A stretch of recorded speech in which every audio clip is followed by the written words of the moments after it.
And on today's show, Felix and I are once again joined by our old friend, Bryan Quinby, who's back with us to check in once again on all of our favorite television program. That's right, Sylvester Stallone, the King of Tulsa. Tulsa King is back. Bryan, Felix, and myself are here to update you on what's going on in the world of Tulsa, Oklahoma, and Dwight the General Manfredi. I'm now like kind of into like elderly men acting young. Like in this season, Sylvester Stallone looks older than ever. He certainly does, but he is still imbued with the youthful spirit of gangster rebellion. And guys, Felix, Bryan, like we're gonna be talking about the first 3 episodes of this season of Tulsa King, and hopefully we'll be back to recap the finale and the rest of the season. But you know, I'm just like, the first 2 seasons of Tulsa King I've enjoyed. Are they still gonna have that Tulsa King magic? Is Dwight the General still gonna be my favorite TV character? And guys, the moment that the light turned on for me that like this season was going to be great was when Dwight and his gang get involved in producing and distributing 50-year-old bourbon. That's the greatest bourbon ever made and is worth $150 million. Yeah, I really enjoyed that. Speaking of Stallone looking old, I mean, people talk a lot about, you know, Christian Bale losing all that weight for The Machinist, you know, all great sacrifices in method acting.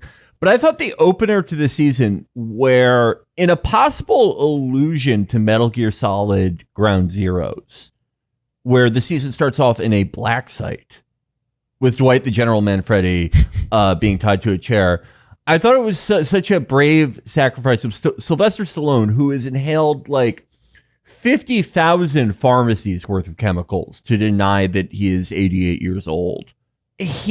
But by allowing himself to be filmed with like his hair probably takes like 5 hours to put together. And he had been roughed up, so he had like you know, kind of like bangs, and it made him look awful.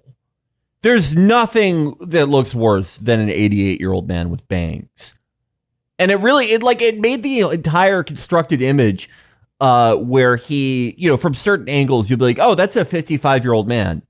It made it completely fall apart, but he was willing to make that sacrifice to really sell the kind of pointless scene of him in a black site, because they completely got rid of it.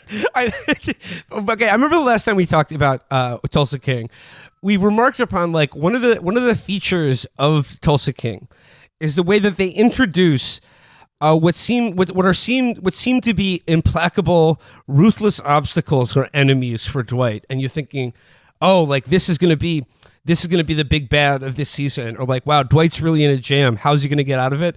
And within the first episode that thing is introduced, it is immediately undercut and just allowing you to believe everything's fine for Dwight. Don't worry about it. It's like any tension that is introduced is immediately relieved. And on this season, as you'll remember, at the end of season 2 of Tulsa King, it seems Dwight the General is unrivaled in his Tulsa kingdom. He has defeated Neil McDonough, the sort of the weed king of Oklahoma, and his Chinese snake hand minions. He has his girlfriend Dana Delaney. Everything's going great. He gets black bagged, thrown to like a black site, and they're like, "You work for us now, Mr. Manfredi." Well, this season opens, as Felix said, he's at a black site, and lo and behold, it's this season's main antagonist, played by Kevin Pollak, who plays FBI Special Agent Musso, who has basically recruited Dwight to get his hands dirty for the FBI under threat of arresting all of Dwight's friends and family. Dwight will begrudgingly agree to go along with this, but it's basically like, we're going to get you to do all the dirty work for the FBI. Like when I call your phone, you better answer, or like all your friends are going away for life, and you're like, oh boy, that sounds rough. And then basically like 3 episodes, he like hangs up on the call from this guy, and then begrudgingly goes on a road trip with him to another city to visit a clockmaker, and who's also like an IRA buy. Like, like the stuff that this. By the way, I thought this was Jim Pankow, Merk Lapidus from episodes. veteran character actor. He's been in about 1 million Law and Order episodes, but it's a different guy who looks like Pankau. It's completely deflated within like seconds. Yeah. And not only that, but I would say like the stuff he actually does with the FBI agent, and I think this will hold true for the entire season. It is significantly less dangerous and inconvenient than Dwight's like average day. Yeah. It's in fact like making him safer. And it is like the FBI guy is immediately like Dwight immediately charms him. It takes 1 second before the FBI guy is like, "Oh, Dwight, you're really a good guy." Yeah, and Dwight's process of charming people is so weird because it's always like it's very PUA. Like he nags them. He's like, "Well, look at you. You're a middle-aged guy driving a shitty car," and that breaks down anyone. It doesn't matter who. Like they will probably have Dwight be captured by like an ISIS cell at the end of this season. It seems like they're moving that way. Yeah, and he'll be like, "Oh, your robes are pretty crummy," and they'll be like, "Oh, all right, take me under your wing." The only time Dwight feels like vulnerable is when they're making him listen to Nas in a self-driving car. Yeah. I love that scene because it was like, does Dwight know how fucking guns work? Like, has he ever shot a gun before? Because he to try to turn off like the Nas playing in the Waymo, he shoots the iPad and then he's like surprised when it's really loud and it hurts his ear. Yeah. He doesn't just try turning the volume knob down. He's confused about stereos and guns, both of them. And you know, another thing this season doesn't disappoint on is the sort of charming intergenerational conflict between old school gangsters and the way things are in the world now. First of which being Dwight getting trapped in a Waymo and him shooting the Waymo because it's playing rap music towards him. But I did love the one scene where they call back to New York and like it's like the old Brooklyn gangsters who are now out of a job and working at a deli. And he's like talking on the phone to Grillo, and he's like, "I fucking ate it here. Gen Z, Gen X, Gen what the fuck? Everyone's talking to me about lactose intolerance. What the fuck is that?" Yeah, that was. I mean, Tulsa King has always been, I should say, a non-linear show. Like characters and events and storylines are sort of thrown out haphazardly, and people that you think are just like 3-episode characters, they end up getting their own cutaways and their own sub crews. You know, Frank, this scene was like, I don't even know who the deli character was who was calling Frank Grillo, but was he like one of the deposed New York guys? Yeah. He was the guy from last season, right? Like the guy who Dwight trusted, and then he robbed the casino at the end, or robbed them for a bunch of money. He was the guy in witness protection that Dwight found, because you can't hide anything from Dwight. I think that's who that guy is. And he wants to get back in. No, Brian, you're referring to Armand, who has been missing for the first 3 episodes of the season. This is one of the deposed New York guys. He was like Chickies, the bald guys. He was like his number 2.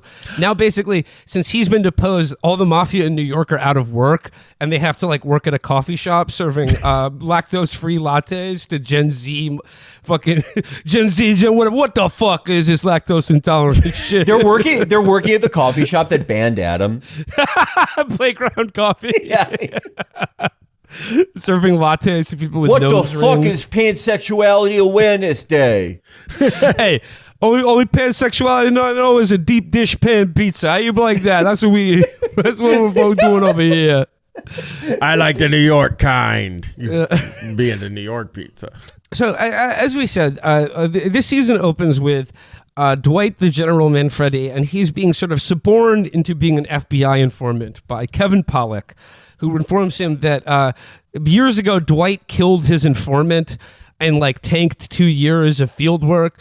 And I don't know if you remember this from the first 2 seasons, but it's a guy Dwight killed who was handcuffed to a radiator in a burning building, and he didn't have the key to the handcuffs, so he was like, it was a mercy killing. You know, he shot this guy in the head rather to spare him being burned alive. Well, Special Agent Musso's, again, like, is going to dedicate himself to ruining Frank's life. But as you said, within 30 seconds of meeting him, that threat is essentially diffused. It's completely deflated. But I did like, he's like, you know, as an FBI agent, there are certain things that we can't do as a law enforcement agency. So you're going to be getting your hands dirty for us. And I like that, like, this refers to the Kash Patel-led FBI. And he's like, Assignment 1, Dwight, we're sending you to Portland to do a false flag Antifa attack. I thought he was going to go. I legitimately thought Antifa might, and it still could possibly be the bad guy here.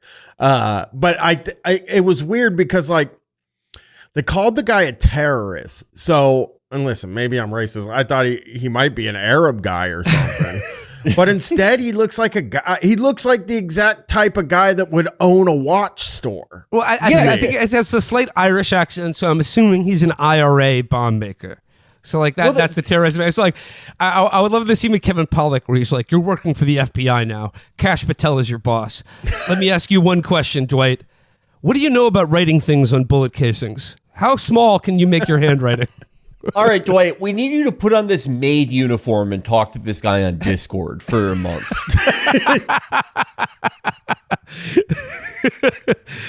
It's called grooming, Dwight. And he's like, I groom every morning. I wake up, I shave, I have a coffee, I wash my balls, I dye my hair, I take my steroids.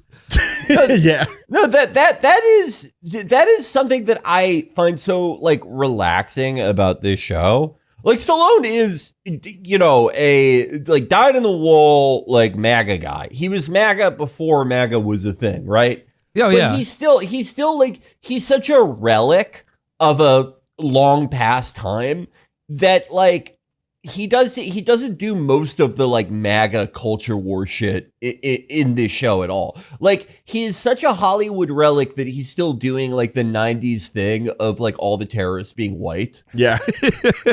Yeah. And, you know, like, I want to say, like, this gets back to, like, how easy a watch and how pleasant this show is. Because for a show about a gangster and the ruthless criminal empire he runs, the stakes could not be lower. And like I said, there is not a single moment where Dwight or any of the people who work for him that you feel that their lives are imperiled in any way, shape, or form. And even when there's like a gun being held to their head, I'm just like, it'll be fine. This is nice. And every gangster and every person in the movie sees Tulsa as the linchpin of a great crime family. They're all like, we got to get some of that Tulsa money over here. How many people have, like, died? How many like criminal enterprises, like criminal enterprises that had like a century of continuity? So many things have just come to an end because they were like, there's so much money in Tulsa. Yeah. Yeah. Tulsa weed, by the way. Yeah, they got the weed empire. They have his bar and casino, the Broken Buck. I gotta say, the Buck Breaking Casino, and now, best of all, they're getting involved in bourbon. Dwight and his gang are becoming bourbon bastards with the greatest bourbon in all of Oklahoma. Like, I don't know. I associate bourbon more with Tennessee or Kentucky, but that's because I'm foolish. I don't know anything about that sweet brown stuff. They uncover a cache. There's like the good liquor family of Oklahoma is being extorted by the evil liquor family of Oklahoma, led by the patriarch of the evil bourbon family, the Dunmeyers. What is clearly the heavy for this season is Robert Patrick of, Terminator 2 fame. And his son. Cole Dunmeyer. Yeah. So funny that one of his son's big criminal empires is bingo. Scamming elderly people. Yeah. Bingo. And like they keep referring to the Dunmeyer family of like, this guy's got every politician and law enforcement agent in the state in his pocket. And it's just like, like he beats up, he kills people who sell his competitors liquor, and then his son scams old people out of bingo money. Yeah. Oh, he's part of Dixie Mafia, which The like a Dixie- lot yes, of the movies. Dixie Mafia. Yes. Yeah. And like they keep referencing these Dixie Mafia guys don't play around. That's how you describe tough hillbillies. Like, oh yeah, these guys are extra tough hillbillies because they're a mafia. Dunmeyer reminds me of in Suicide Squad, where it turned out that like the random like Chicano gangbanger was actually like an ancient fire god. But the thing he chose to do in his life was to become like a really unimportant drug dealer. Like all the rackets in Tulsa King, there's just such a lack of imagination among it. Like this guy supposedly owns the entire estate, and last season we had Neil McDonough as like a billionaire who like his big ambition was to sell like $32,000 of weed a year. Was to sell eighths in like in high school it parking almost lots. ruined his fucking life. Like, what is? I don't understand it. Dwight rigging an election is going to be fantastic, though. You got to admit, when Dwight starts rigging this election, it's going to be some of the dumbest stuff you've ever seen in your life. Oh, I cannot wait for that. I can't wait to see the commercials or whatever it is, the backroom dealings that like Sylvester Stallone thinks happens, you know? So yeah, like I said, Dwight is rendered to the FBI black site, and this guy's like, I own you, I own your life now, you work for me. When your phone rings, you pick it up. And then they just let him go, and he goes back to his house and life and his girlfriend, and his girlfriend's like, hey, that was really fucked up when all those federal agents burst into my house and held me at gunpoint and then kidnapped you. And he was like, I can't be in this relationship no more, you're too good. You're too good. I got too much fucked up things going on in my life. And I'm like, oh, wow, like this relationship seemed important to Dwight. Like this is a new source of tension and stress that like, you know, like he can't hold these two things at the same time, being a gangster overlord, FBI informant, and loving boyfriend. Listener, that plot line is resolved 5 minutes later when she shows up to the buck-breaking saloon and goes, Dwight, you know, I heard what you said, but I still want to be your girlfriend. And he's like, okay. I do think it's an underrated sort of character thing that you can't threaten Dwight at all. You can only threaten his crew. And he loves his crew. Nobody can threaten Dwight because they're like, it'd be unrealistic for someone to get one over on Dwight. He's too smart. He's too cool. He's too gangsta.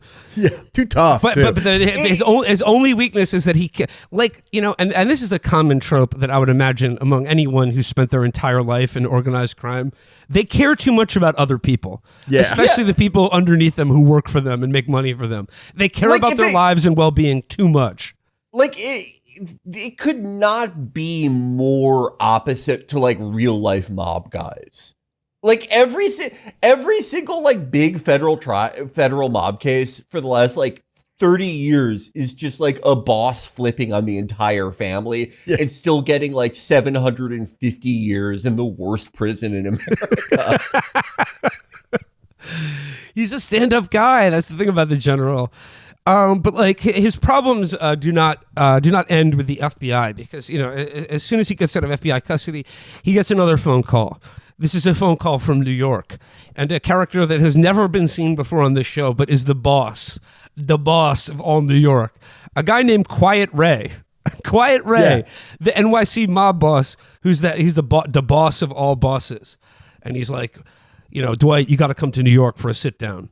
And he's like, all right. So Dwight takes the family to New York, goes to Little Italy, and then just shows up at this old guy's apartment, helps him wrap some birthday presents for his nephew or something like that.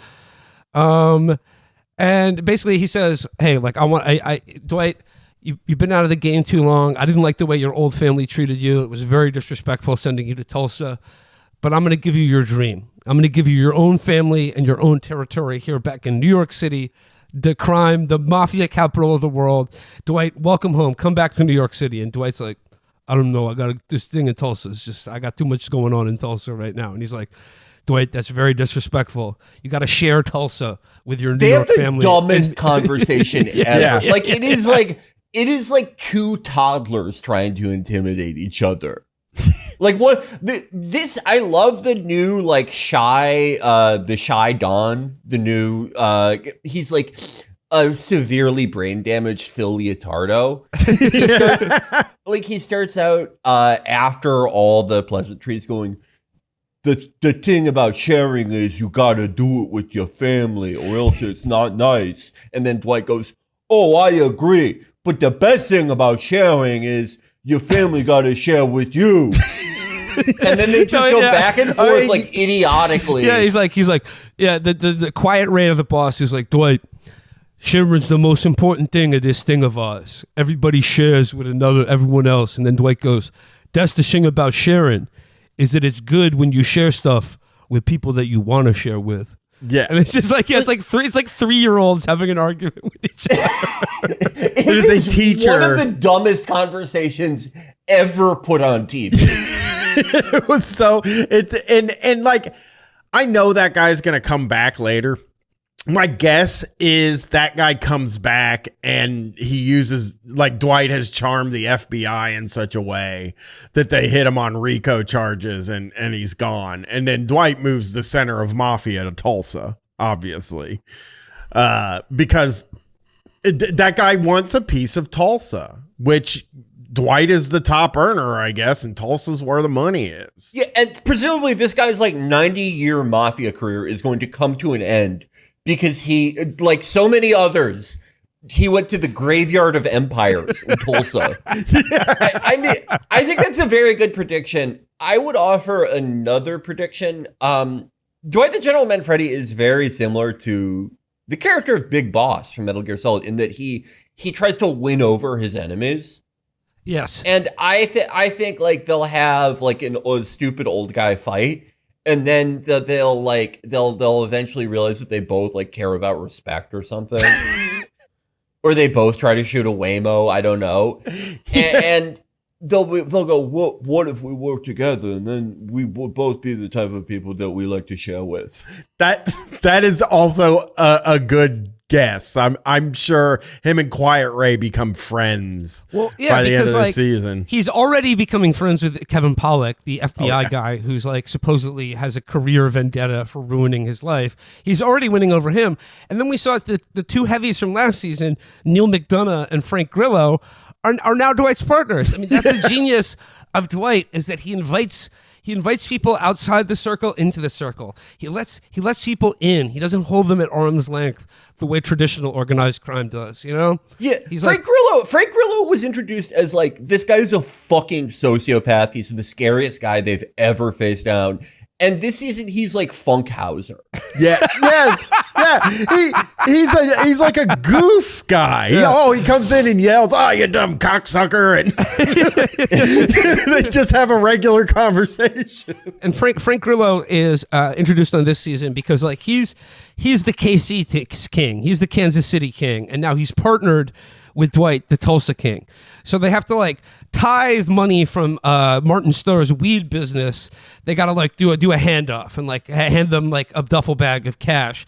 And that all goes to shit when Bodie's lime green electric car runs out of batteries, and they have to like, it's just a lot of problems ensue when the thugs show up, and then he gives him a duffel bag filled with comic books, and he's like, "Oh, my mistake. This is for Tulsa. This is the duffel bag I had pre-packed for Tulsa Comic Con 2025." Martin Starr's character degenerates so much between every episode. Like, yeah, the idea that like you would bring like, oh, I'm going to a comic book convention. I'll bring a duffel bag full of comic books. Where else would you do it's so clearly like Stallone writing a nerd character. yeah. Like he can't just have a normal car. He has to drive like a science car that's gay. I mean, I do admire that they gave Tyson the international car for dipshits, the Cybertruck. Because now that's become a thing in every TV show. The biggest dipshit in the TV show drives a Cybertruck. Well, except on this show, the bulletproofness of the Cybertruck is like made into like a major plot point at the end of the third episode. It's just like I love in Dwight's crew of like the gang that couldn't shoot straight. Like once again, like the stakes here are organized crime, literally your money or your life. And they're explain like when they're like Martin Bodie, you got to make like a cash drop, and just remember, if you don't have the cash or you're even $1 short, the guys you're giving the money to will shoot you in the head. They will murder you on the spot. And like even in that setup, like no one, like they could not be less bothered about how badly they fuck it up. And then when Bodie takes it upon himself to like pistol whip one of the guys who were like one of Frank Grillo's thugs because he killed his best friend last season or something like that. And it's just like the nerd character, like, do you understand like how serious this is? Like they're going to kill you. They're going to murder you. And he's like, yeah, I'll make dice with him, but I've cloned his phone and I'm going to hack his email and I'm going to see every purchase that he makes online. I'm going to troll him relentlessly for murdering my best friend. Yeah.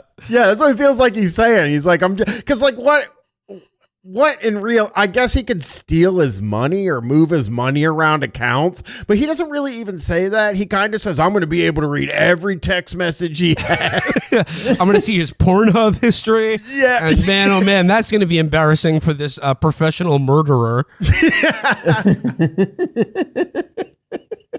Yeah, I'm very glad that Tyson's dad's in the gang now. Oh my, like that, Brian.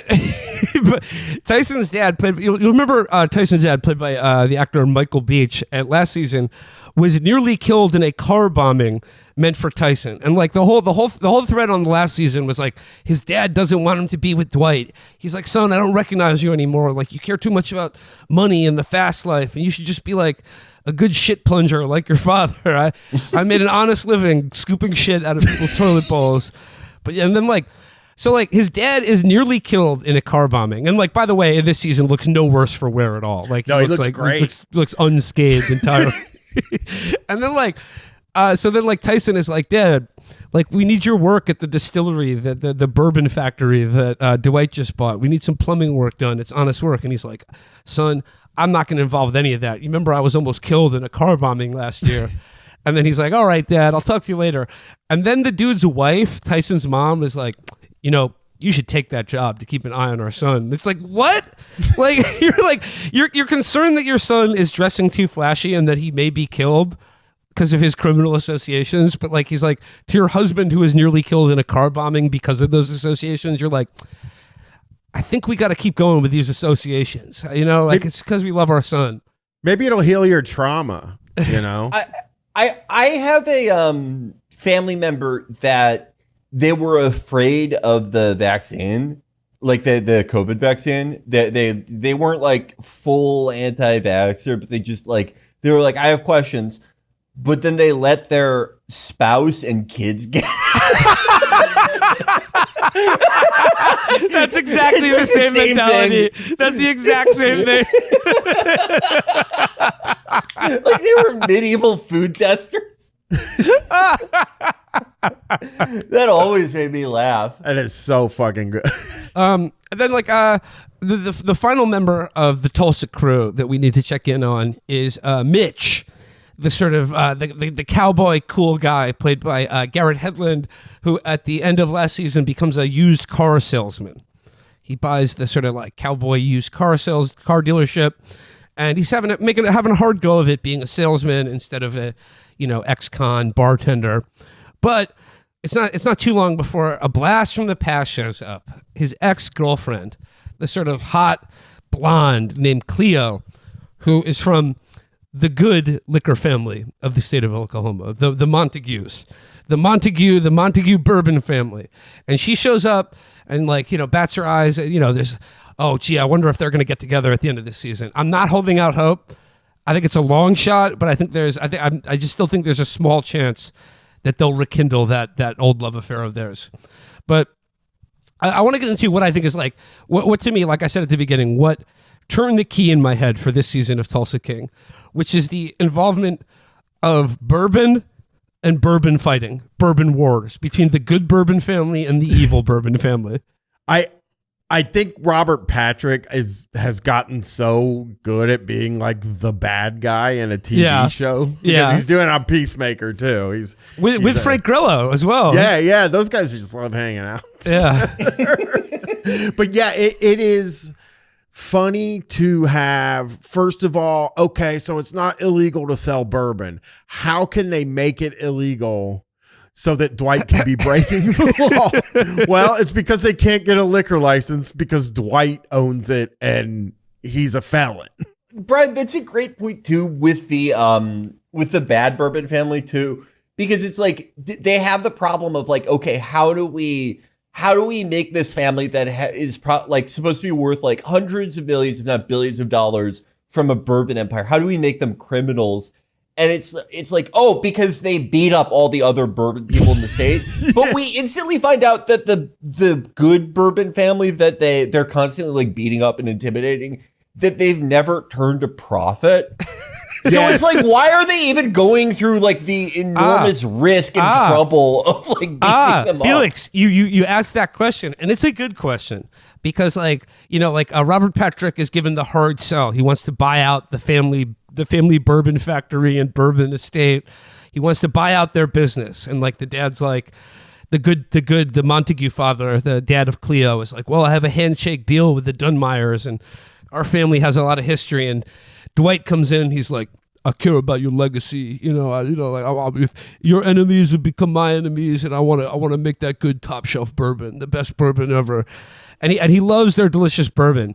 But then like Robert Patrick, at the end of episode 1, Robert Patrick gets wind that Dwight Manfredi is doing business with the Montagues, so he decides to solve this problem by killing the dad and burning his house to the ground with him inside it. And I love at the beginning of episode 2, and they're looking at the smoking, charred ruins of the good bourbon family's house. Dwight's like, I've done a lot of fucked up things in my time. I used to make threats to people, I'll burn down your house with you inside it. But who actually does that? This is fucking sick. It's like, you did 25 years in federal prison for murder, I just love like the little moral red lines that Dwight has that separates him from being a disgusting criminal scum and being actually a top class guy. I love that because it's such a good insight into Stallone. Yeah. Stallone is, I think, the type of person who like was never in the mafia, not even close, but just loves them, is so funny. Like I watch a lot of crime documentaries, and I saw one about like the present day pathetic mafia in New York. And there was this aside about how like in Ozone Park, people still are strong supporters of the mafia. And that's so funny to me.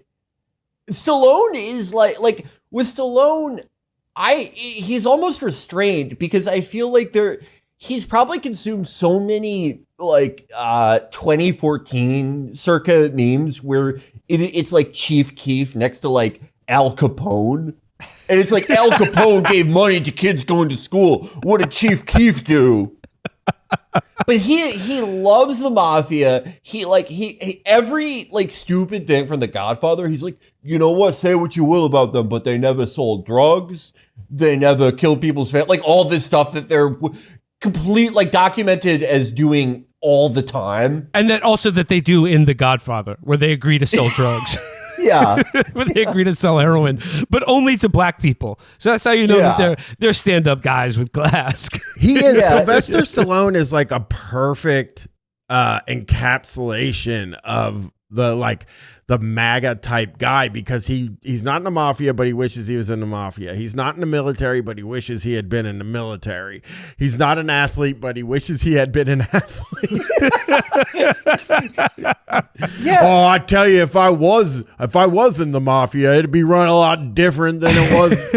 And Bryan, his whole film career is like fulfilling those those dream status objects for him, like being a professional boxer, being a military guy who was spit on by people when he came home from Vietnam, and he's done it. He's been in the military, he's been an athlete, and now he's in the mob. Bryan, I love how like with this he's he's combining military and the mob by being like a mob guy who's like a general, and he wears that stupid fucking like 5-star general lapel. The 5 cluster. Yeah. His girlfriend Dana Delaney gets him a 5-star. She's like, "Well, you are the general." And then in every scene after that, he's wearing this gay pendant on the lapels of his finely tailored suits. No one says anything. No one's like, "Hey, the rank of 5-star general has not existed since 1945." You fucking dunce. He's Dwight, you know. He's Dwight. He's the general, so he's got to have the regalia and the insignia of rank in station. I thought at least the FBI guy would be like, "Hey, what the fuck is that?" But no, everyone is like, "Yeah, that makes sense." Dwight Manfredi can't get in trouble for stolen valor because he's such a great soldier and man that it's not stolen valor for him to do. No, the military is stealing valor from him. Yeah. I'm surprised they haven't done a scene like that where like a Navy SEAL is like, I served like 5 tours in Afghanistan, but I could have never done 25 years in prison and then like, beaten Neil McDonough at his weed business. I could never run a liquor, weed, and cigarettes business. Oh my God, he does the 24-hour beer, liquor, and cigarettes delivery service from Gumtown. That is, he becomes a billionaire doing that. He becomes Jeff Bezos doing that. He becomes the wealthiest man on the planet. I'll say this too. Anytime I see them, Sylvester Stallone's daughter is the most nepotism case thing I've ever seen in my life because I look her up every season. Like, who is this lady? Why can't she act? Why is she in this show? And it's every time it's her. And I'm like, oh, that's right. It's Sylvester Stallone's daughter. I love her. Yeah. Like, I am such a fan of her. There is better acting in Darman videos. Yeah. She is not good. I feel like I could do better as that character. As a 20-something woman working in a bar. Yeah, I think so too. Yeah, like it is incredible. The scene where she's like, her, like, just the way she chooses to deliver her lines is so weird. Like that first scene where she's like, "It's great because I can be here and go to classes." And she's gonna have to do some real stuff this season because they're gonna put her with Cole, the bad guy's son. Yeah. So I can't wait for her scenes with him. Oh, that's gonna be my favorite thing. We got sidetracked, but like I have to return to the very important question of why the evil liquor family wants to buy out the good liquor family. Like, like they're already like multimillionaires in the liquor business. Like it seems like they're doing pretty good. Why do they want the good liquor so badly? And so like I said, Robert Patrick kills the good dad, burns his house down with him inside it. Then in the next episode, shows up to his funeral, pissing everyone off, and has his first encounter with Dwight. And, like they size each other up, but Dwight, and the thing is, like, since season 1, Dwight has been dealing one after the other with these sort of like local yokels, the people who have Tulsa clout, but like they ain't never seen nothing like Dwight Manfredi coming for him. So it's like after killing this guy, he then makes Dwight an offer. And like, I don't even know if like Dwight was actually partnered with this guy or like anything was signed, but he's now making Dwight the offer to buy out the family liquor business. And he offers him 3 times what he offered the guy he just killed, which, if you're going to just pay 3 times what you were going to pay to begin with, seems pretty pointless to kill the guy. Just pay the guy. Yeah, exactly. And this is, like I said, this is where the key was turning in my head. I was like, I love every second of this. Because I was like, Dwight then asked the daughter, Cleo, he's like, there's got to be something you're not telling us about because, why would he offer us three times the offering price for a burned down house? And I was like, okay, this is Oklahoma. I was like, there's got to be oil on the property, right? There's got to be something more valuable than liquor on the property. Nope. It's super valuable liquor is on the property. And she goes to like the family mausoleum, and it's like, like there's like a hidden door, and it's like this huge cellar of 50-year bourbon. And she's like, my dad's 50-year bourbon. It's finally its 50th birthday. And this is like the rarest, finest bourbon in the world. And I was just like, this fucking rocks. Because it's, according to Dwight's math, every bottle of 50-year bourbon can sell for $5,000, and they have 200 barrels of this. That's $150 million. Does it Who in are a they second. selling it? Who are they aged liquor. selling it to? Neil McDonough? Yeah, pretty much. Actually, yeah, that's probably what's going to happen. He's going to do this deal for Neil McDonough, he'll become governor, and he'll be like, now you owe me a favor. At your inauguration party, you have to serve all of our bourbon. Yeah, Well, you because have to I like spend you. $150 million on your inauguration party. Instantly gets him impeached. Yeah. But Brian, I have to ask, as someone who has documented and observed bourbon culture and bourbon guys, what are you making of the bourbon plot line? Because, like, to me, this is perfect for the show. Yeah, it's funny because I don't think that 50-year bourbon exists. I don't drink, so I'm not like an expert about it. But I think what they're doing is they know about Pappy Van Winkle, and they're saying what would be more expensive, because Pappy's the most expensive one. What could be more expensive? 50-year aged bourbon by a master distiller that is also broke and didn't consider selling 35-year-old. bourbon. Yeah, that is an amazing age for bourbon. They mostly go to 12 years, you know? Yeah. And also it's not clear why. So it's just like the second biggest bourbon family in Oklahoma, and they're broke because no one will sell their bourbon because the evil bourbon family has intimidated all the distributors. It's like, just sell out of state, sell overseas. Why is this a problem? I don't understand it. Having to backfill why they have that. They have the biggest house you've ever seen. Yeah. And they burn it down, and then a little later on they're like, oh, it's because my dad inherited the house. They had to explain the house later on. Yeah, the family's problems would only make sense if this show was set during the Articles of Confederation. And it was illegal to do business in another state. Yeah, with the Union. You would be killed for treason for selling your wares to the Union Army, to the Army of the Potomac. Can't even sell the house, by the way. Yeah. We're drowning in debt because all the liquor stores refused, except for one guy who then got bought out by the Dunmeyers later, which, one of the greatest scenes. I think one of my favorite things is this stupid scene where Dwight is tells to his his big bodyguard, he goes, do you still do that psychology stuff? Oh yeah. That was awesome.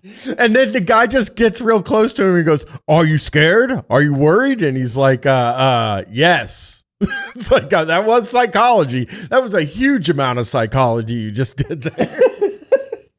Oh man. And then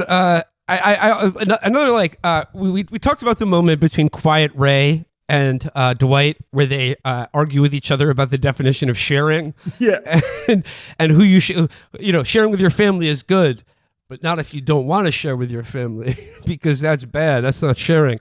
Another great tough guy sort of bit of dialogue, or just two gangsters sizing each other up, is at the funeral where Dwight's talking to Robert Patrick, and he's like, "Hey, I'll tell you one thing. You try to kill me and burn down my house like this other guy, you got a whole fucking world of trouble coming." And Robert Patrick goes, "That's slanderous talk, Dwight." And then Dwight's response to that is, "Unless it isn't." Truth is the ultimate defense against libel. Are you aware of that? And then it's that's it. The scene's over. Yeah. That he says he has the dumbest rejoinders to these evil genius characters. Yeah. But because it's Stallone's show, they have to be bested again by the smartest man alive. Smartest, toughest. By the way, I love his the thing of if you I'd be really pissed. I'd be really pissed off if you tried to kill me. And it's okay, good. I won't try to this guy. I was only trying to kill him, and I didn't care if I succeeded or not. But with you, I'll try to make sure that I kill you. when I attempt to murder you. I also think that one of the things that is going to happen later on is Dwight's going to get the guy's son to turn on him because he's like got that power of persuasion with him. And the son's already kind of like, I don't know if I like this crime stuff. Yeah, the son's already like a man of respect. Yes. Because he saw like that bad, like the bad guy like harassing Stallone's terrible actress daughter. Yeah, and like beat the shit out of him Dwight style. And those like they're gonna butt heads because they're stubborn, but then Dwight will be like, I hear you're a man of respect. There's not a lot of respect in today's generation. And the kid will probably go, pronouns, amateur nouns, what the fuck? And they'll be best friends. The next season, it'll be that guy as one of the people he cuts in. Also, can I say that his negotiation with Frank Grillo is so fucking funny? Yeah. Because he's like, I'll give you, he's like, I want 50%. Dwight's like 15%. And he's like, oh, you think I'm going to take 15%? And Dwight's like, how about 7.5%? And he's like, done. The deal. He's the master of haggling. It's like, once again, like another thing that you think could be a roadblock or like a speed bump for Dwight and his criminal enterprise is like, okay, Frank Grillo finds out about the secret best bourbon on the planet. And he's like, wait a second, I thought we were partners. I want 50% of that. And then he's like, no, you can't have it. And then he's like, I want to fucking kill you. And then he's like, how about 7%? And he's like, okay, fine. You're my guys. He haggles him from 50 to 15 to 7.5. It is the greatest negotiation I've ever seen.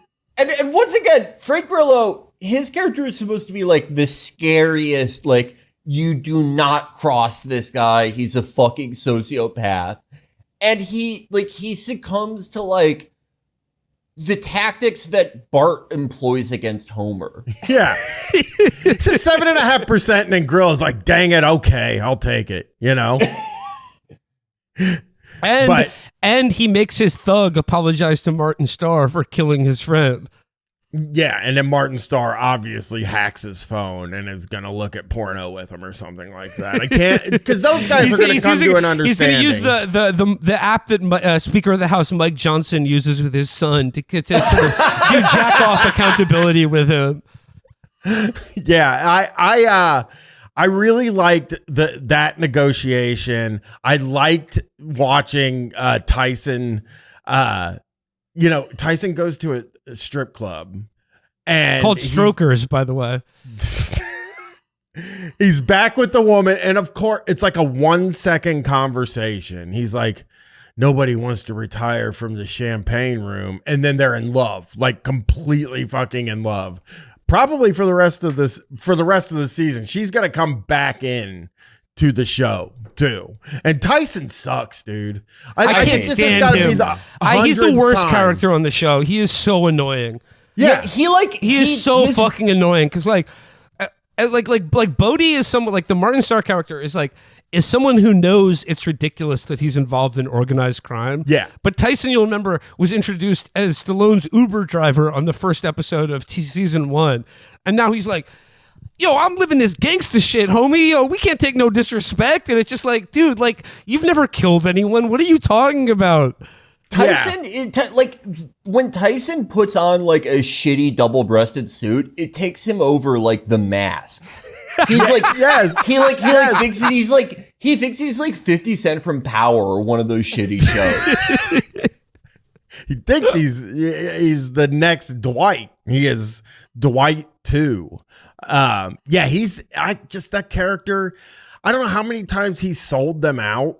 You know what I mean? In the 3 seasons, but in this one, he really fucks them. I don't know how they're going to get out of it because all the whiskey's been stolen. All the bourbon's been stolen now because of him. Oh, I think I know. The dad is going to make a pipeline that drains all the whiskey out of the bad family's house. And There Will Be Blood, where he like sucks it out of the place next door. Yeah. Yeah. No, they're gonna send Stallone's a psychologically inclined bodyguard, the guy Bigfoot. They're like, Bigfoot, I'm gonna need you to go to where they're keeping all the secret bourbon. I'm gonna need you to drink all of it. I need you to drink all the 800 gallons of bourbon. So then you can come out. We're gonna take the bourbon out of you. We'll go bottle it up, sell it ourselves. I also love the total lack of chemistry when they show them on a date, like them on a date night sitting at home on the couch. Yeah. Him and Dana Delaney. So None. yeah. Zero chemistry. Yeah. You could never believe that they would be together in a million years. No. Yeah. Well, Dana Delaney is like a 1.5 feet taller than him. Yeah. Get this guy some lifts? Fuck, man. Yeah, the photography they use to like make it seem like they're of comparable height and age. Like Dana Delaney looks great. She's always been beautiful, but she looks great now. Stallone, he requires like a 120 camera system to maintain the illusion that he's not like, he was not born in 1921. Yeah, I mean, 79 years old is fucking crazy for the character he's playing. Because I think he sees himself as 50 or 60. Absolutely. You know what I mean? I don't think he sees himself as 79 years old. I think probably in real life, too. He's like, I'm probably 50 or 60. And it's just... He's someone who went to jail for 25 years after his 50th birthday. Yeah. Absolutely. It's crazy. It is. I can't believe how old he is. And he's still... he isn't doing any physical stuff anymore, because that's the shit that really I love, is when these 80-year-old guys are like, I got to do a fight scene or something like that. Like, yeah. Even Liam Neeson doesn't do that anymore. You know, Liam Neeson's like, I'm not even doing like half-assed stunt work in movies. Like, I'm just standing there and you point a camera at me. That's right. it. Dwight doesn't even duck when somebody shoots at him. He just fucking stands there like stoically. I guess like the thing I'm most looking forward to as the season goes on, and like particularly what will happen like in almost certainly in the season finale, which is like the signature moment of every season of Tulsa King, is like in season 1 it was the bikers. In season 2, it was the Chinese snake hand and weed farmers. But like, I like when like all of the forces are arrayed against Dwight and they've all tooled up and there's like 60 guys with machine guns and they show up to a location and they're like, we're going to get him. We're going to shoot him. But like Dwight and his crew get the drop on them and handle them instantly. Just kill all of them instantly, more or less, by the element of surprise. I can't wait till that happens to the evil Bourbon family in this season of the show. Yeah, it's exciting to think that Robert Patrick's going to get his at the end of the season, or Robert Patrick is going to become one of Dwight's buddies. And next season, it'll be like, hey, we sold a bourbon together. Now we're a partnership. It's both. Either way is possible. Because there are so many times where they usually have like, that's what's smart. Well, I mean, that's what is good about the show, is that they give Dwight like 6 enemies every season, so that some can get killed, some can get, added to the gang, and some can get disappeared or something like that by another character to show that character is scarier than before. So I think what we're really looking for, I think the most exciting prospects for this season is Dwight being involved in a political election. Tell me if this makes sense. Tulsa King is the world's first and only open world TV show. Because like when you said that, I thought about it. It is laid out like an open world game, where it's like, okay, these are the 6 main guys who control like this territory in Tulsa. You can take these missions in any order. It doesn't matter. You just need to fulfill these. You just need to get your whatever the safe house is this season, whether it's like bourbon this season or like the weed house the last 2. You need to get it to a certain point to progress the story. But once you beat like 4 out of the 6 bad guys, then you'll go into endgame. And then the last 2 episodes of the season are free roam mode. Yeah. Yes, that's exactly right. he ends up building a relation. I'm trying to figure out which faction he will build the relationship with. And I'm really starting to think now it's the Dunmeyers. I don't think they're the big bad. Or he's getting them arrested by the FBI, who it only took them 1 minute to charm. And by the way, they get pulled over. It's an FBI that scene was hilarious. Yeah. That scene was so okay. When Dwight finally answers the call of Kevin Pollak, and it takes 3 episodes for him to do that. Yeah. And Kevin Pollak say, "Okay, you show up here. You get in the Waymo. The Waymo brings me to you. We're doing a secret FBI mission together." And it's just like, this is an FBI agent who's like presumably dealt with criminal informants, with targets of an investigation. So a guy like Dwight, who he's like, you're a ruthless criminal and a murderer. So here's what I'm going to do. I'm going to back you up against the wall, give you no other options other than working with me. And then I'm going to get in a car alone with you for 3 hours while we're totally alone together and I have no backup. And by the way, nobody knows that I'm doing this because it's all off the books. We're going to take a nice car trip together. And they do. And Dwight's like, you're driving too fast, And he's like, don't tell me what to do. I'm a federal agent. They get pulled over by local law enforcement. And then like in the universe of this show, when you're an FBI agent, you're like, hey, I'm an FBI agent. This is official business. The Oklahoma State Trooper is like, still going to need to give you a ticket. Yeah. Again, this show takes place in like pre-American Constitution, like the Articles of Confederation, where there was no federal government. Yeah, and so like this like a sheriff has like the ultimate authority, and they couldn't figure out another way for Dwight to charm him. They had Dwight get him out of a speeding ticket. And by the way, it seemed like the sheriff also knew who Dwight was.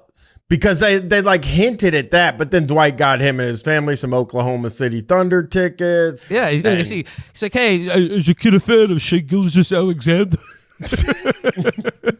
He's like, damn straight. And he's like, listen, I know a guy. How do you think a courtside seats? And like, they shake hands and he's like, don't make me find you, Mr. Manfredi. And he's like, okay, go on your way. But what I love about the moral universe of this show is that it doesn't matter if you're a cop or a criminal. But what the FBI agent, the agent of the federal government, doesn't understand is that it's still all about respect. It is. It's all about respect. And Kevin Pollak, he wasn't showing respect, so he was going to get a speeding ticket, even though he was on duty as an FBI agent. He also got him a little. He got that like Dwight kind of got the upper hand too, made him look like a fool by being like his dick don't work. Poor guy, his dick don't work. By the way, have you seen like this great new genre of fake video that I think probably is the reason this scene exists, where it always takes place on this same like shitty plane set that 1,000 staged viral videos take place in, where it's like a flight attendant is being an asshole. And the fake air marshal is like, okay, you got me. I'm a federal agent and I'm on an undercover mission and you're in big trouble. Like I feel like that influenced more. That is probably Sylvester Stallone's entire like TikTok or Instagram feed is videos like that. I like also like this bomb maker is smart. He's like, Kevin Pollak's like, this is the fucking smartest guy you've ever met in your life. He's never going to fall for your shit, But instead he's like, well, the master is going to come in and immediately get him. And he didn't quite get him yet, but he's going to. Guy's going to make a bomb. Of course he is. Yeah. Yeah. So that guy's going to make him a bomb to blow up Dunmeyer's house or something. I love, like, again, I'm really interested to see where the IRA bomb making plot goes, because Kevin Pollak's like, here, all you need to know about this guy, he's a monster. He's a terrorist for hire that builds bombs, but he's too smart, so we can't use any of our actual informants or undercover FBI agents because he'll see through that instantly. Whereas if this 5'3", 90-year-old Italian man on HGH and steroids walks in and starts giving him the runaround, he's going to be like, you know what? I shouldn't trust this guy, but I do. Yeah. Like, could you imagine if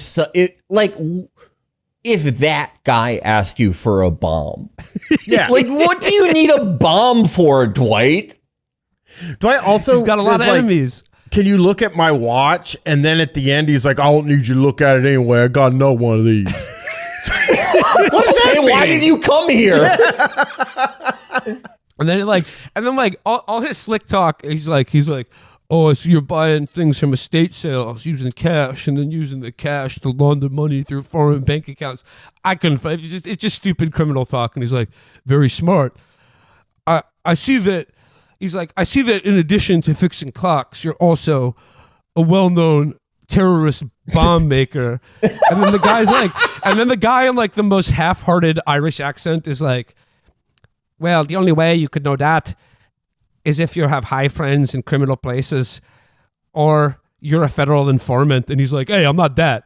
I'm the first one. The first one. And he's like, I don't do business with anyone I don't know. And by the way, I'm doing way more of an Irish accent than the guy playing this character is even trying to accomplish. But he's like, all right, smart man, but I think you will do business with me. And then it's just like he walks out of the store and it's like, mission accomplished. Another win for the general. And I also, when they're driving to the bomb maker and Kevin Pollak is explaining to him why he's such an evil guy, we get a great Stallone moment where he's like, you know what I think the government should do with terrorists? They should take a fucking fragmentation grenade, stick it right under their balls, pull the pin, and then bada bing, boom, say, how you like it? That's what you do, and we're doing it to you. That's the most October 2001 speech I've heard in a very long time. Yeah. Like, God, I think we should line them up in Times Square and let everybody kick them in the nuts one time. I like that. I like it because like Stallone is like 10 or 15 years behind his cultural references. If Tulsa King runs for another 20 seasons, we'll get like an October 7th episode where he's like, these are Moss guys. I don't like them. They got no respect. That is, I think, another reason why the show is so like relaxing and reassuring to watch. In addition to there being absolutely no threat of anything ever happening to Dwight, it's that it is like a conservative project, or at least a project by a conservative, that is completely absent any of the current MAGA culture war shit. Yeah. Like I think like people have probably tried to tell him about like, 90% of kindergartners are furries now. And he's like, what the fuck? They're not supposed to get body hair that early. It just goes one ear, out the other. He is stuck in 2001. He is never leaving there. And the funny thing is, if you follow his brother, Frank Stallone, on Instagram, which I do and highly recommend as well, Frank Stallone is steeped in every single bit of minutia that it like courses through the minds of MAGA and the internet on a day-to-day basis. Like Frank Stallone posts about that shit all the time. And I just love that, like, because his brother is successful, he's just Sylvester is just unbothered by all of this. His mind is as it was 30 years ago. It's funny. I watched Frank do an interview with Mancow, and it's psychotic. It's an insane interview. Frank Stallone has been threatening to leave California for the last 25 years. Yeah. But he never does. I would actually say that if I had to put money on it, like I have always said that they should include betting on the outcomes of TV shows in sports gambling. Yeah. I would love that. I might actually start getting addicted to gambling if that were the case. We would be billionaires. But I would bet that, like, if they ever do have a character who's trans, it is far more likely that, they'll become friends with Dwight. Yeah, and absolutely. Come to some weird understanding than them trying to make like a MAGA culture war point. No. That is 100 million times more likely. Hey, they, I call it friend. You inject estrogen, I inject growth hormone. We're all the same thing. Bada bing. We both inject testosterone. Yeah. We're both trying to live up to the expectations of our gender identity. I was assigned Dwight at birth. No, because You're exactly right about Stallone, who has been like, a lifelong conservative. I remember he said like he wrote the script for Rocky and because he said American movies in the 70s were too anti-American and he wanted to get back to like feeling good about your country. So he made a movie about like a half retarded guy from Philadelphia who loses a boxing match. Rocky's a great movie, but the thing is, as opposed to his brother Frank, who is, like I said, obsessed with the daily minutia of the conservative internet, I don't think there's any hate in Stallone's worldview, really. I just think like he cares about class, respect, and the honor of being a tough guy. Yeah, like if Frank made Tulsa King, it would be so hateful. It would be so evil. The Uber driver character would like try to rob him in the first like 30 seconds. Yeah. Hold on, I have to call my 13-year-old white girlfriend on my Obama phone. Yeah. Tyson would be the bad guy of the show on Frank Stallone's Tulsa King. Yeah. Yeah. It would still have the thing of like there being 6 bad guys, but it would just be because like there's always so many like spinning plates of cultural enemies. Yeah. There's a gay guy, a black guy, an Antifa guy. Like all those guys would be in the show. I'm hoping for an Antifa guy. I think like that is one modern thing that they might consider putting in the show. Then again, maybe I think it's two of the current moment to be noticed by Stallone. Yeah. Like I was thinking about Cobra the other day and like the gang in Cobra were just like, they were like, our philosophy is that we hate everything and that we're mean. Yeah. And that we love murder. And like, that's like the closest, that's like how they think like a terror cell in America would operate. And Antifa is too, like they would have to, like talking about like James Lindsay shit. That it just in one ear out the other with Sylvester, I think. Yeah. Well, they're the fellow Americans. I remember the scene in Cobra where it's like some like sort of like desiccated warehouse that's like the meeting ground for the axe gang. And they're all banging axes together going, kill, kill, kill. And you can see numerous people in the crowd are just people in suits who like just got off work and are like, it's time for my hobby of axe murder for evil. The number 2 in the Axe Gang was like a high-ranking police officer. Yeah. Like, presumably all these people were normal, and then they just heard some psycho go, everyone should be dead. We should kill everyone. They're like, hey, I agree with that. Here's my question. Who's going to be the celebrity cameo on this season of Tulsa King? Because last season, it's hard to imagine they could top Jelly Roll from last season, because that was one of my favorite, like, celeb TV encounters of all time is when Jelly Roll sings his smash hit song "I'm Not Okay" at the recording studio of Martin Starr's weed store, and Sylvester Stallone thinks he's like a janitor because of all of his stupid tattoos. Is Willie Nelson still alive? Yeah, Willie Nelson is still alive. I could see Willie. That would Nelson, be perfect. He's got the weed smoking thing. Oh yeah, he's funny. Everyone loves Willie. Oh, that'd be fantastic if Willie Nelson was on this season. Yeah, like. It would be harder, right? It would be harder and easier if he was like a Frank type conservative, because like Brian has a good point in like, who do those guys even like anymore? Like I saw them, they used to love Jelly Roll, and then Jelly Roll like took a picture with Jack Black, and all those guys like yelled at him, and called him a pedophile, and he was like, Jack Black's one of the coolest, most hilarious, great people I ever met. You people have ruined my day.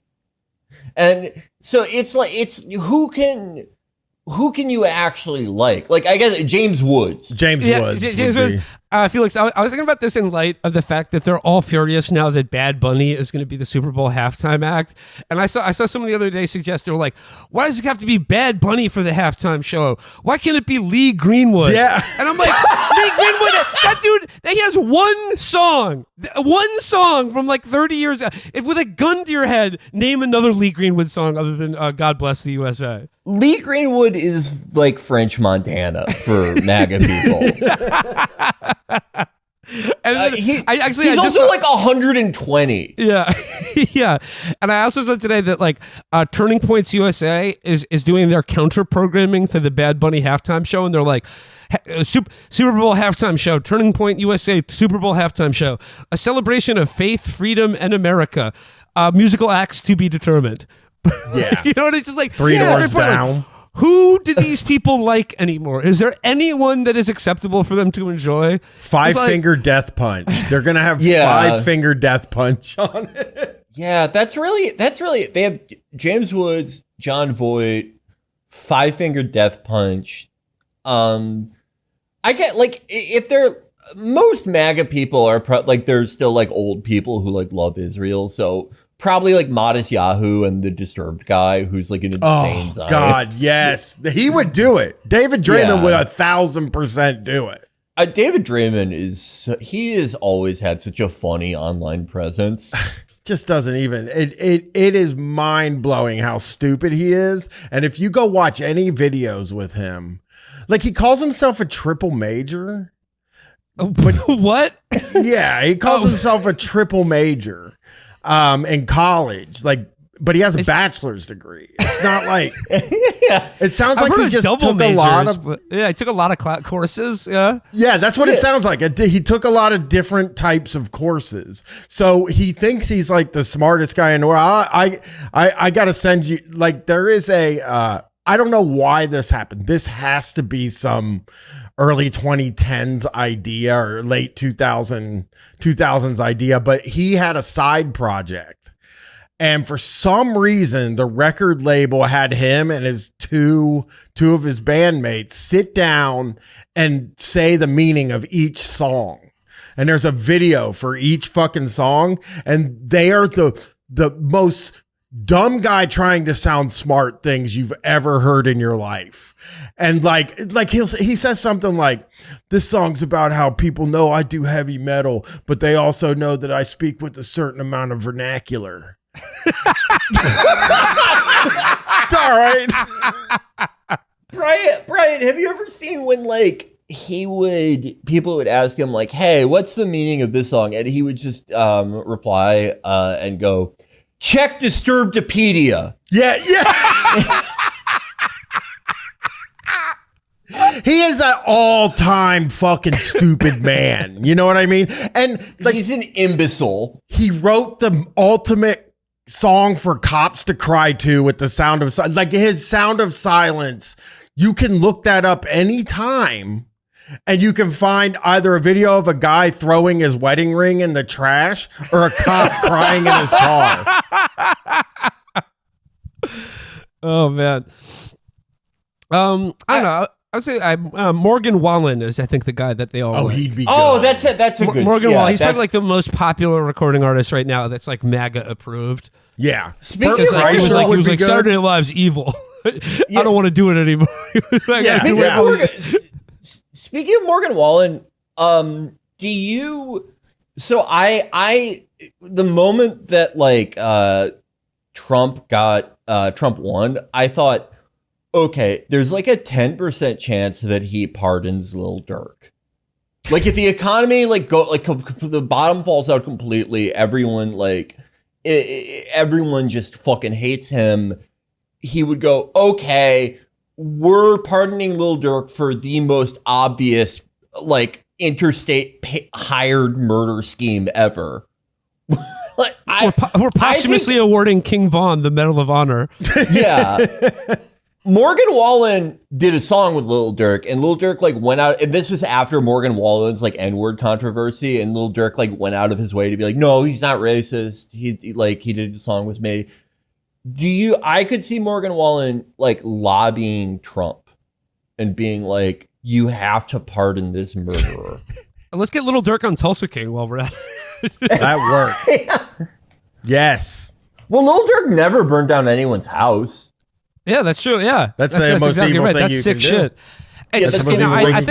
shit. I think I do know, and this could be a spoiler alert, but at some point on this season of Tulsa King, Samuel L. Jackson is going to make a cameo appearance because there's already a spin-off of Tulsa King called New Orleans King, and it's going to be played by Samuel L. Jackson. who plays another old time gangster who comes back to New Orleans and sort of takes up. It's sort of like just basically the exact same thing as Tulsa King. Racially swapped Tulsa King, and he's gonna have a white Uber driver. Yeah. So we'll be on the lookout for the Taylor Sheridan Samuel L. Jackson show, which should be phenomenal. I am really gonna miss it when like the AI bubble bursts, the glue that's holding together this fake economy, and they can't make shows like this anymore. That's really gonna be fucking sad. Yeah. When it like no longer makes economic sense for there to be 87 different streaming services. Yeah. We are really like it is true that you generally don't know, you don't appreciate the good times while they're going. And these are shit times. Yeah. But this is, if you like this type of TV, these are great times. While also being shit times. And it is not going to last. It does not make economic sense to center Taylor Sheridan to have shows. 12 shows on television. Yeah, for there to be 2 shows about 80-year-old gangsters played by like, for however, far away their primes were, you still have to pay those guys like millions and millions of fucking dollars. And once this economy hits the shitter, there is say goodbye to that. It's going to be really sad. Taylor Sheridan is probably going to be like the dissolute bourbon nobles. He's going to have a big house that he lives in from when they were letting him make all these shows, but he's just going to be broke. No more money's coming in, and he will have like the unreleased raw footage of New Orleans King in like a mausoleum under his house with his 50-year-old bourbon. Yeah. Yeah. I just can't wait for the Yellowstone spinoff that's set in the 22nd century. Oh, see, that might get me to watch a Yellowstone if they did a sci-fi version of Yellowstone. Oh, my Paramount Plus auto played into like a random episode of Landman after I watched all the current episodes for this season of Tulsa King, and it opened with like all these shows are the fucking same. It opens with Billy Bob Thornton, like, tied to a chair in a black site with a bag over his head. And these guys are like, tell us where the fuck it is. Yeah. And Billy Bob's like, the Johnsons sold the land to Wayne Co. They didn't know where the oil was. And it's like, oh, wow, he's totally calm while all these crazy guys are screaming at him and have him tied up. I wonder if Landman will make it out of this. It is all the same show. I have heard excellent things about Landman. I think it could be a very fertile ground for our continuing examination of the Taylor Sheridan universe. And I'm thinking of one clip that someone sent to me. Because, like, apparently a lot of the show is Billy Bob, like, owning the libs. And he's just like, what the fuck is green energy? Green energy kills more people than brown energy. It's always talking about how like any environmental regulation is actually like does not only like doesn't protect the environment, but kills millions of people. And so there's a scene, it's just a clip I saw out of context where it's Billy Bob and there's like some hot woman he's with who's like an environmental lawyer or something like that. And they're walking around like, the flat plains of Texas. And like over in the distance, there are these huge wind turbines, like wind energy.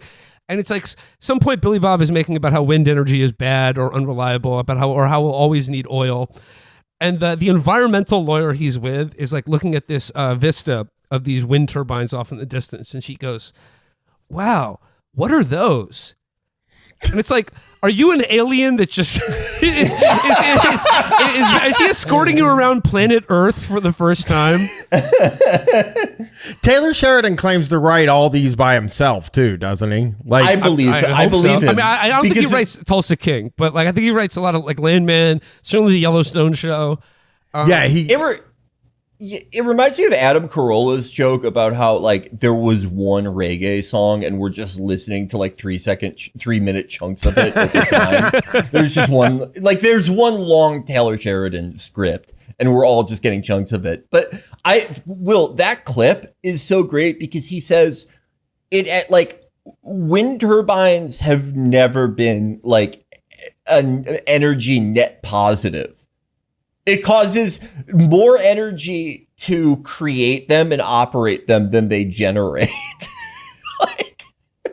It's so fucking dumb. It's so fun. I also the other Landman clip that made the rounds was the one where John Hamm is like in the hospital for like being drunk too much, and John Hamm's like his brother or some shit in the show. And then Jerry Jones, yeah. Yeah, he comes and gives him like a fucking emotional speech. His like Taylor Sheridan it's such an interesting view of the world because it's not like there are some strong diversions from like regular MAGA shit, but I also think like MAGA people have like a love-hate relationship with his shows and his general output because like they strongly identify with all of it. Like they love all these shows and watch all of them, but they also think Taylor Sheridan is like a libtard. Like they're still mad about how Yellowstone ended with like this weird like Neil Gorsuch type resolution. Yeah, I was just gonna say where they give Yellowstone to these Native Americans and they're like, I'm never watching Taylor Sheridan again. And then the next week they're like, hey, have you checked out Bucket Guy? It's on its 7th season. It's fucking great. Brendan Fraser plays like a milkman.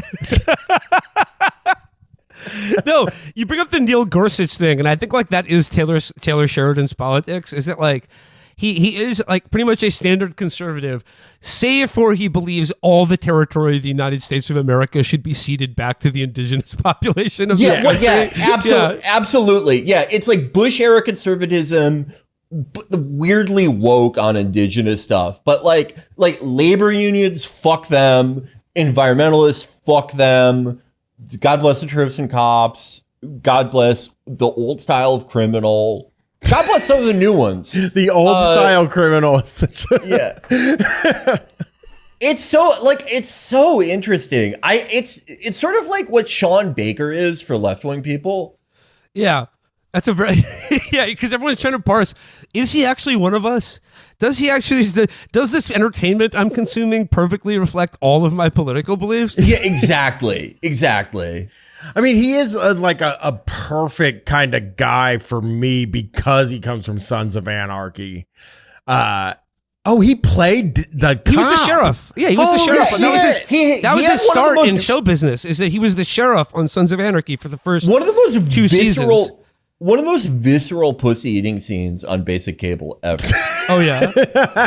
You saw every bone in his jaw going into that. Yeah, I'm looking at his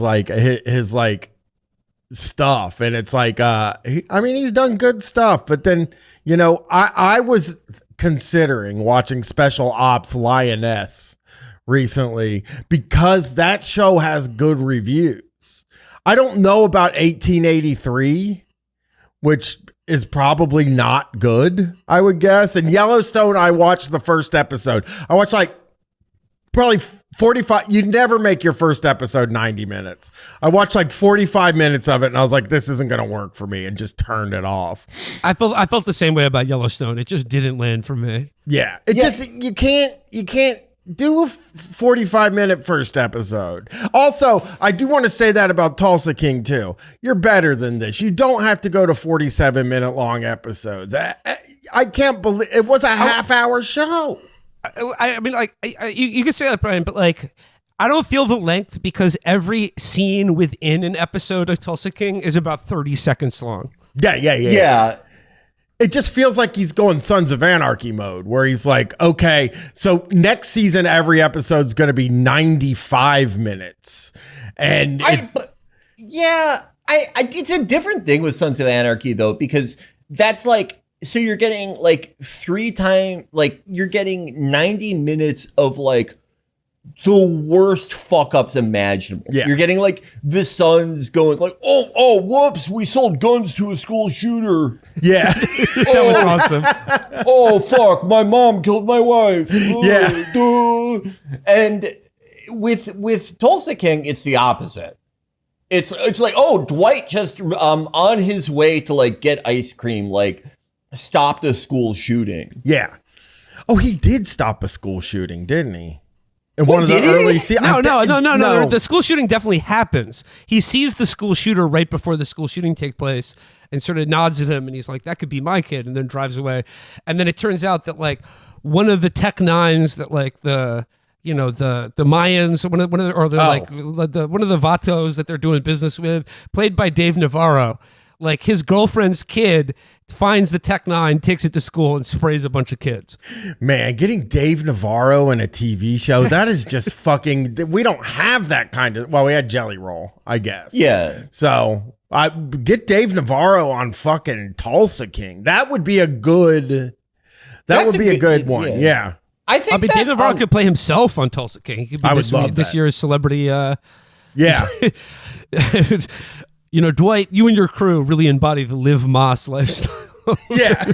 I think that it's so interesting. I think that Taylor Sheridan and Kurt Sutter are like they're perfect opposites. Yes.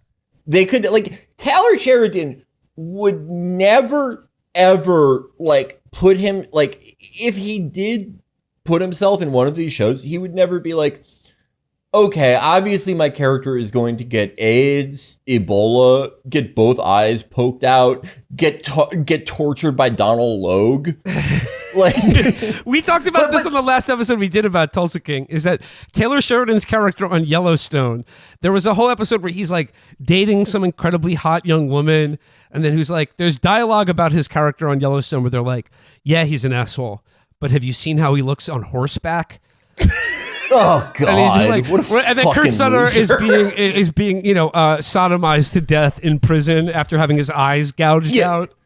Kurt Sutter has been murdered on every TV show he's written for, and the ones that didn't last long enough for him to be murdered, he was still like a boiled eunuch. Yeah, on Bastard Executioner. Yep. Yeah, and he's Taylor Sheridan. People have probably told Taylor Sheridan that any number of his 150 currently syndicated shows is bad, and he's like, you don't understand it. You're a fucking idiot. But when Bastard Executioner came out, and people were like, yeah, this sucks. Kurt Sutter was like, yeah, you're right. I'm sorry. Yeah. Okay, gentlemen, did you know that there's a new Kurt Sutter show coming out on Netflix? The one about I saw it's about some town that has a Western. It's a Western. Yeah. No, I didn't know that. It's called The Abandons. And it's a Western, and it stars Lena Headey and Gillian Anderson. And it's sort of like a girl Western. So I'm definitely going to be watching that. I will too. I will be there. I will be there for that. Front and center. Oh, Patton Oswalt's on there? All right. Yeah. Oh, fucking on. All right. Well, good times are here to stay. We've got Tulsa King. We've got new Kurt Sutter show. And Bryan, thank you so much for hanging out and talking the King with us. Thank you for having me. I always love coming talking about Tulsa King. I cannot wait to wrap up this season with you. I'm so excited for where this goes. We'll be back when the Tulsa King finale drops. So we'll update you on what happens in the rest of this season. But I think it's going to be good stuff. I'm really looking forward to it. Bryan, real quick before we go, if people want more Bryan Quinby, what should they do? Just search Guys Bryan, patreon.com/Guys Podcast. I do Guys. So... Well, right. I don't do Guys. I do a podcast called Guys. Oh, glad you saved yourself some undue embarrassment there. Yeah. And on our end, I'm going to remind you once again, we have a new merch drop available for pre-order now at chapotraphouse.store. So check out our new hats, t-shirts, and hoodies available to purchase. Once again, that link, chapotraphouse.store, links in the show description.